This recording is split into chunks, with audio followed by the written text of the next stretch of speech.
Depuis que j'ai commencé le calisthenics, un rêve s'est enfoui au plus profond de moi. J'avais beau voir des gens réussir, une petite voix dans ma tête me répétait sans cesse « C'est trop dur, tu n'y arriveras pas, ce n'est pas fait pour toi ».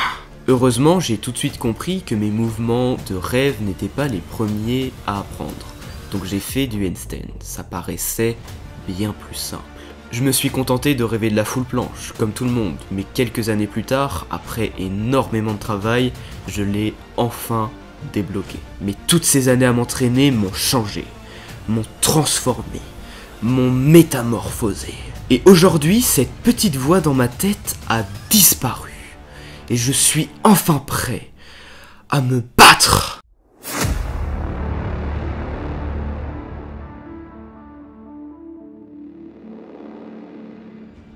Comme vous l'aurez compris, je me lance dans un des plus gros défis de ma vie. Je me suis fixé comme objectif de débloquer la Maltese et la one arm planche. Le 31 décembre 2024, j'aurai 3 secondes de hold clean sur ces deux mouvements. Si j'échoue, je continuerai quoi qu'il arrive. Comme vous le savez, je prône l'intelligence dans mes entraînements. J'ai donc élaboré une stratégie que je vais suivre à la lettre. Pour être honnête, on a tellement peu de connaissances sur ces mouvements que je vais surtout tester et apprendre durant toute cette année. Je vous partagerai absolument tout à travers cette série, que ce soit les échecs, les doutes ou les réussites. Ma stratégie pour les 2 premiers mois est de m'entraîner une fois par semaine. C'est très peu, je sais, mais ce n'est pas ma priorité. J'ai encore un niveau léger en planche, et en plus, je fais de l'agilité, donc je préfère passer d'autres choses en priorité. En plus de ça, les blessures sur ces mouvements peuvent vite arriver, et je veux éviter ça. Je vous laisse découvrir ce qui s'est passé de mon premier entraînement, le mardi 2 janvier, jusqu'au dernier de cet épisode, le mardi 20 février.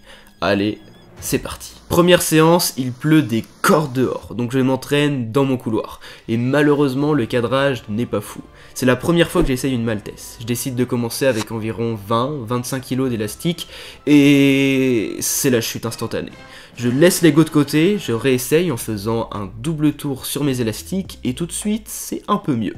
Mais j'ai un sentiment d'écrasement au niveau des coudes lorsque je la lance. J'en refais une deuxième, et tout de suite, c'est mieux. La forme est pas si mal, et j'ai un hold plutôt sympa. Donc je vais garder cette mesure-là d'élastique dans l'objectif de la diminuer petit à petit à chaque séance. Mais je suis face à 2 interrogations. J'ai une légère hyperlaxité des coudes due au one arm handstand, mais ça ne va malheureusement pas m'aider pour la Maltese. Et en plus de ça, j'ai vraiment l'impression d'être écrasé, et je ne sais pas si c'est normal. Donc je décide d'envoyer un message à Matt Monfit sur Instagram. C'est le roi de la Maltese pour ceux qui ne le connaissent pas. Et après, de toute façon, la sensation d'écrasement, au début, c'est obligé de passer par là, selon moi, tu vois. C'est en t'écrasant que tu vas pouvoir comprendre comment pousser et que tu vas prendre de l'endurance pour pousser, hein. Comme tout, de toute façon.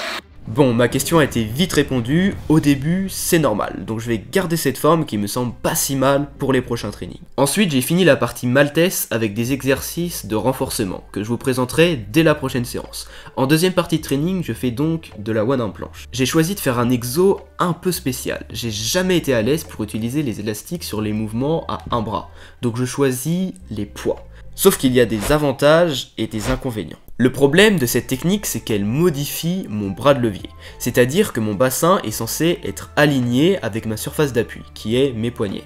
Or, lorsque j'utilise un poids, je n'ai pas besoin de m'avancer autant vers l'avant, donc le positionnement n'est pas le bon, ce qui n'est pas le cas avec les élastiques. L'avantage, c'est que je peux tenir le mouvement sans assistance, ce qui me permet de mieux comprendre les sensations et l'équilibre, tout en me renforçant quand même. Le truc, c'est que je connais très peu de personnes, même pas du tout, ayant essayé cet exercice, donc j'ai envie de tester par moi-même pour me faire mon propre avis, si c'est bien ou non. Et comme avec les élastiques, l'objectif sera de diminuer le poids petit à petit, et pour l'instant je suis à 6 kg, mais je tiens pas vraiment, donc je verrai au prochain training si c'est mieux. Juste après, j'ai fait plusieurs exercices de renforcement assez intéressants, mais je vous les garde aussi dans le prochain training.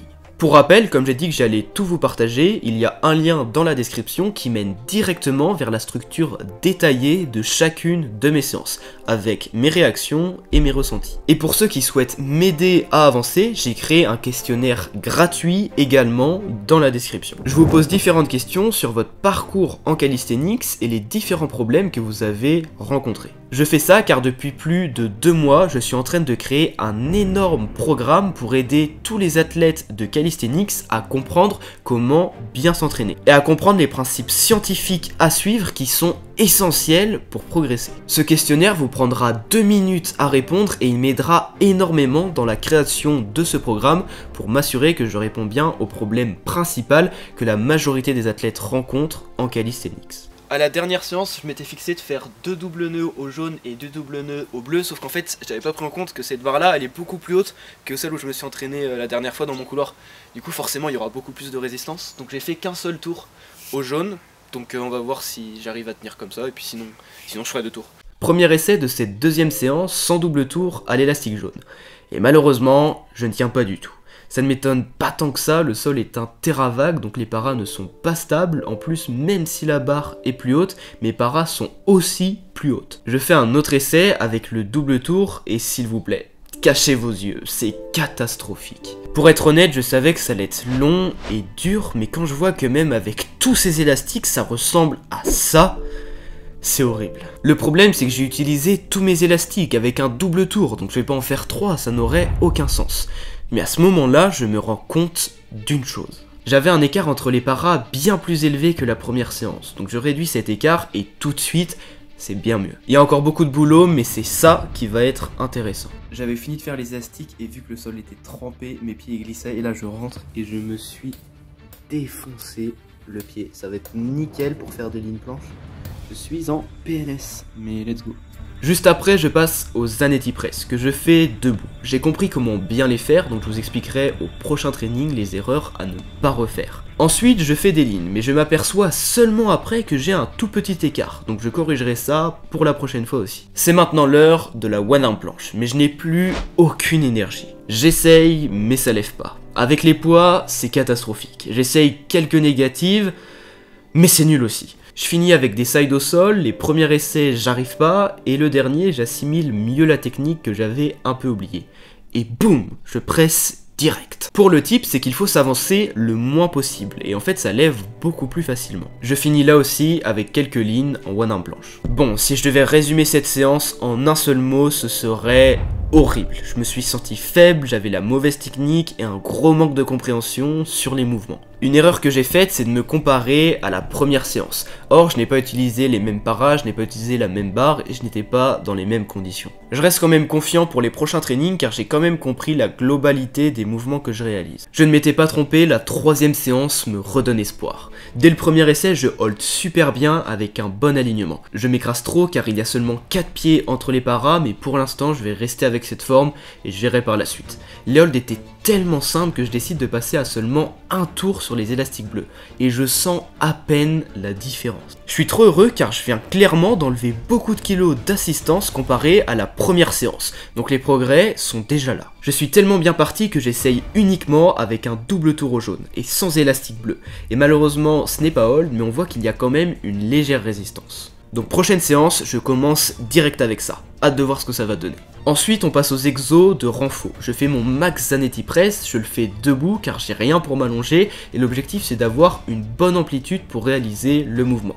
Mais pas trop non plus car en maintenant le poids trop ou trop bas, je réduis la tension et c'est pas l'objectif. Non, le but c'est de renforcer le coude en le laissant sous tension tout en réalisant une presse à la moitié de son amplitude, ce qui va recruter plus de fibres musculaires. Et lorsque je peux plus presse, je finis par un hold isométrique et je me force vraiment à aller à l'échec.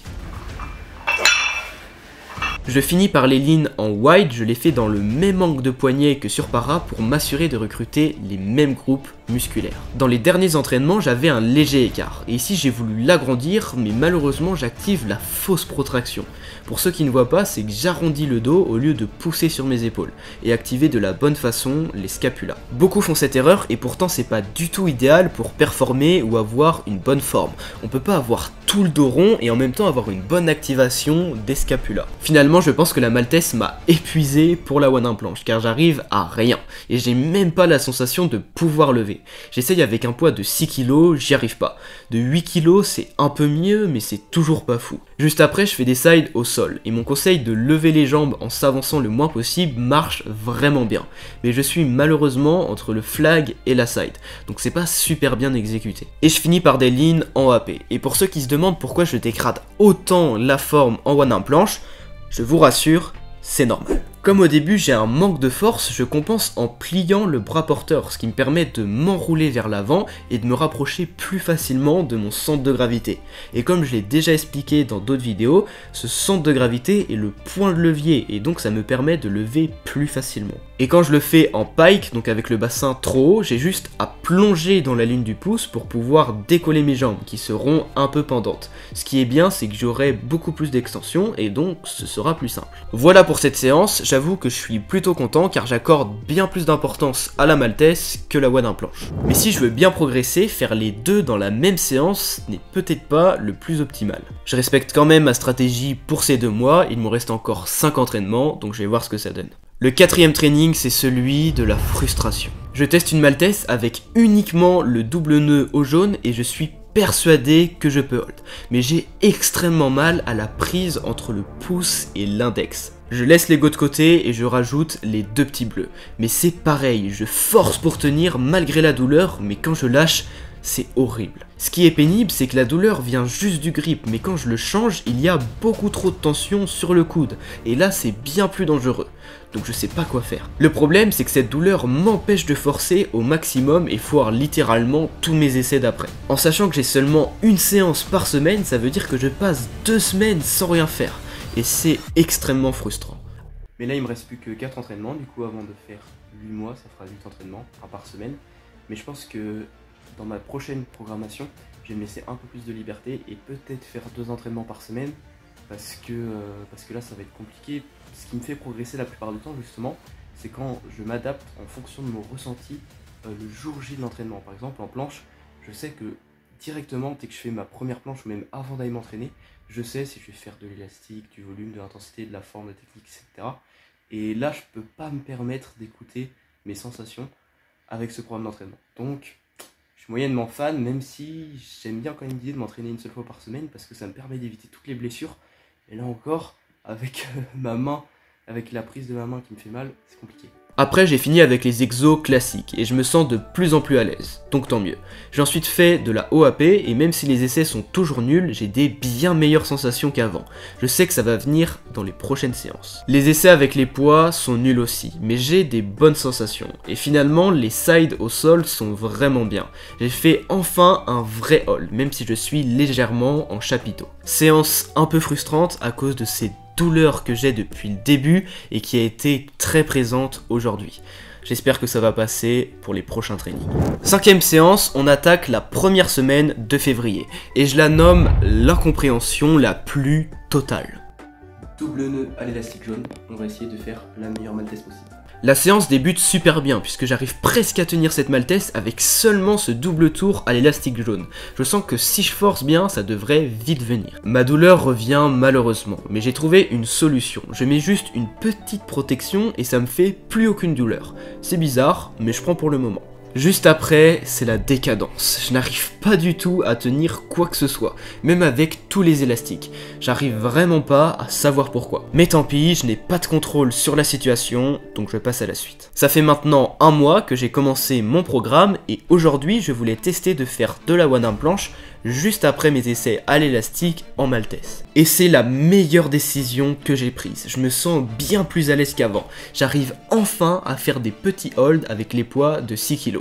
Et les sides étaient aussi très bien, mais j'ai supprimé les vidéos sans faire exprès. J'ai finalement terminé par les exercices de renfort classique pour maltaise et OAP. Et c'est bien plus logique de les placer à la fin. Pour faire un petit point sur ma progression, je suis passé d'un petit hold bas de forme en maltaise avec un double nœud à l'élastique jaune et un double nœud aux élastiques bleus à un petit hold bas de forme à peu près identique mais seulement avec le double nœud à l'élastique jaune. La progression est donc assez énorme mais comme c'est le début, c'est normal et les derniers essais ne sont pas super encourageants. En one arm planche, les progrès par rapport à mon premier training ne sont pas fous mais je reste quand même à mon top niveau, donc la suite va être très intéressante. On est déjà rendu à la 6ème séance et malheureusement le hold avec l'élastique jaune ne passe pas. Je décide donc rapidement de passer avec tous les élastiques et les doubles nœuds et me voilà rassuré.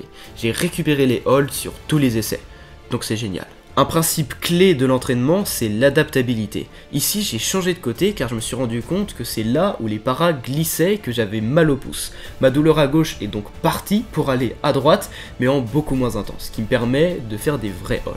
Je passe donc à la partie OAP et les essais au poids du corps sont vraiment intéressants. Si je m'épose sur la position où je pourrais potentiellement tenir, on se rend compte que je suis entre le flag et la one-arm planche. Pour corriger la forme, il faudrait que j'amène mon épaule beaucoup plus bas, mais pour l'instant je n'ai aucune utilité à corriger la forme, étant donné que je ne la tiens même pas comme ça. Finalement, je suis toujours dubitatif avec les poids, j'arrive toujours pas à tenir assez longtemps pour parler de hold, et ma forme reste assez différente de mes essais au poids du corps.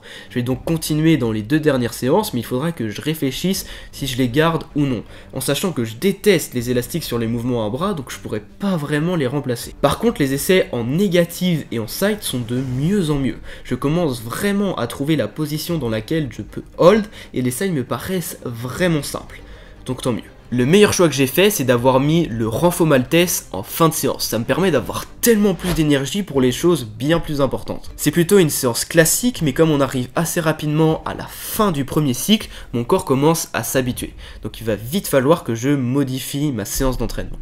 Hier, j'ai fait un essai de maltese au poids du corps en straddle, je vous mets l'essai juste ici, et franchement j'étais choqué, genre même si c'est pas un hold, c'est une petite résistance, donc en vrai je suis vraiment content de ce que ça donne, parce que comme quoi le travail à l'élastique, ça se transfère un petit peu sur le poids du corps. Franchement, c'est plutôt pas mal. Avant-dernière séance, c'est toujours trop dur de tenir avec seulement le double nœud à l'élastique jaune. J'ai pas le choix de bombarder les holds avec les 2 petits bleus en plus, et même si je tiens pas longtemps, ça me permet de forcer à fond. J'espère que pour la dernière séance, je pourrai faire un petit hold avec seulement l'élastique jaune. Les progrès seraient juste énormes et ça me mettrait trop bien pour le défi. Du côté de la one-arm planche, ça progresse plutôt bien aussi. Au poids du corps, c'est compliqué, mais je fais mon meilleur hold avec seulement 6 kg. Et même si mon bras de levier est modifié, je suis persuadé de ne pas être si loin que ça. Les autres exercices ne sont pas incroyables, mais je sens que j'avais moins de force. Il y a des séances comme ça où c'est plus dur d'être performant longtemps. Les anti press c'est bien, mais je mets pas assez d'intensité. Je me contente de faire 5-6 reps et j'arrête. Donc forcément, il n'y a pas trop de progrès, surtout que l'objectif serait d'augmenter les poids, et depuis le début, je garde toujours les mêmes. Lorsqu'on ne planifie pas en détail ces séances d'entraînement, on a tendance à oublier la surcharge progressive. On a tendance à répéter la même chose séance après séance et c'est la pire chose à faire pour progresser, puisqu'on va rentrer inévitablement dans une boucle de stagnation. C'est pour ça qu'il est très important de mesurer à chaque séance nos performances en ayant l'objectif de faire mieux les séances d'après. La dernière séance me laisse penser que nous ne sommes qu'au début d'une série palpitante. Je finis en beauté, en réalisant mon meilleur hold avec seulement l'élastique jaune en double nœud. Et le deuxième essai n'est pas trop mal non plus. Je décide donc de mettre tous les élastiques mais seulement avec un nœud. Et mamma mia, j'arrive aussi à hold, c'est juste génial. Ça signifie donc que je suis rendu à 2 petits élastiques bleus de 3-4 kg et un élastique jaune d'environ 10 kg de la maltese. Si je continue sur cette lancée, je devrais largement réussir en moins d'1 an. Mon dernier essai vient de m'enseigner une leçon. Je décide de mettre tous les élastiques avec un double tour pour finir avec un vrai hold. Et comme à la 5e séance, je tombe direct. Je n'avais pas trouvé pourquoi, mais cette fois, si. C'est une manipulation mentale. Je m'explique. On utilise ça pour la potentiation. Donc pour ceux qui connaissent pas, c'est qu'on va réaliser un mouvement à une intensité très élevée. Donc par exemple, on va lancer une full planche alors qu'on a une straddle planche de seulement 9-10 secondes. Notre système nerveux sera donc conditionné à forcer davantage et lorsqu'on va réaliser notre straddle planche, on va forcer beaucoup plus et donc on augmente nos chances de tenir 12-13 secondes. Ici, mon système nerveux a tellement forcé au début pour essayer de hold que lorsque j'ai mis tous les élastiques, il s'est dit « bon ça va, j'ai plus besoin de forcer avec tout ça ». Et donc, j'ai pas forcé. D'où l'importance de bien analyser ses entraînements et d'essayer de comprendre par soi-même les raisons d'un événement. Après j'ai fait de la one-arm planche, mais je suis sur une journée down. Pas du tout de sensation, donc je fais les quelques exos de renfo mais rien de fou. Bon, nous voilà rendus à la fin de ce premier épisode et je suis plutôt satisfait des résultats. En Maltese, si on prend mes 2 premiers entraînements, même avec tous les élastiques, les essais étaient très peu hold et surtout très bas de forme. Et si on prend le dernier entraînement, j'ai réussi à retirer tous les doubles nœuds aux élastiques et avoir un hold de 3-4 secondes avec une forme qui me convient. En one planche, c'est un peu plus compliqué, je stagne un peu et j'ai pas l'impression que mes exercices soient vraiment efficaces. Donc je vais m'occuper de ça dans l'épisode 2. N'hésitez pas à bombarder les likes et les commentaires si la vidéo vous a plu. Pour ma part, j'ai pris énormément de plaisir à tourner cette vidéo et aussi énormément de temps.